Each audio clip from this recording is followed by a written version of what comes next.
We were surrounded by about 8 Serbs, AK-47s. We just had pistols. So they then put us in a vehicle and drove us 40 minutes back down there behind the lines to a place called Prijedor, which was good for us because we could see all the tank movement and all the troop movement. So we were registering that in our head. Me and Billy whispering to each other on the back seat of the vehicle.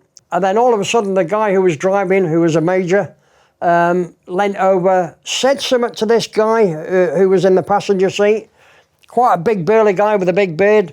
He span round basically and then cocked his AK-47 in our faces. Now that was a bit of a shock to us because as any military guy will tell you, if you're on the front line, you should have a bullet already in your weapon, if that makes sense, a round already.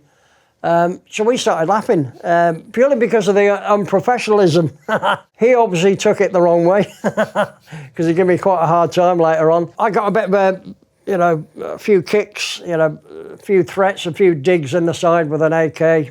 The guy that we'd laughed at obviously was a bit peeved off, especially with his knife. So I was trying to threaten you and all that lot. But stuff, intimidation stuff that you would normally expect. So again, wasn't a drama. Billy got dragged in 4 or 5 times. I never got dragged in again. Finally, we got put together and we managed to talk to each other. And Billy sort of leant over and said, "Mick, what did you tell them?"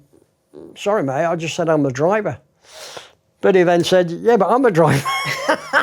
And again, it's that military humour where, sorry, mate, snooze, you lose.